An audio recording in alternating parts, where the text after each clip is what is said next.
class. I'm going to read for you the lesson on page 33 in your student workbook. Well, excuse me, your student book, the one with the white cover.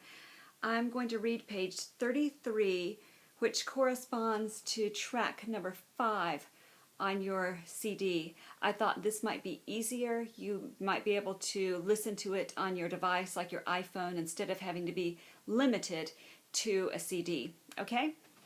So here we go.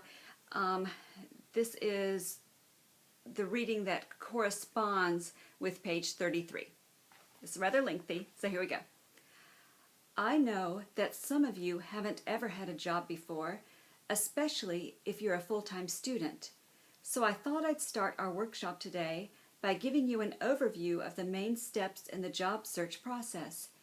It can be a long process, so let me encourage you to stop by the Campus Career Center anytime you need help, okay? Okay. So the first step in finding a job is deciding what type of job you'd like to have. What are your interests?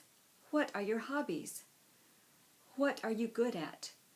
What kind of experience do you have? It's good to write these things down and then ask yourself, what kind of job fits my interests and abilities? Next, start looking for jobs in your area. One of the best ways to find out about job openings is by word of mouth.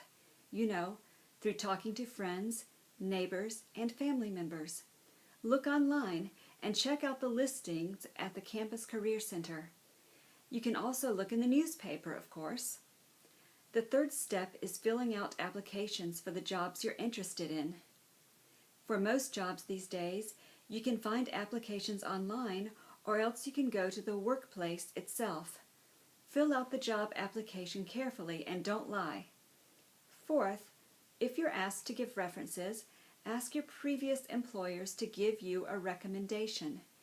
If you've never worked before, think of a trusted friend or teacher who knows you well and would be a good personal reference for you.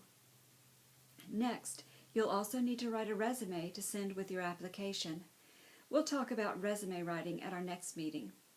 Finally, depending on the type of job you are applying for, you may need to write a cover letter to send in with your job application and resume.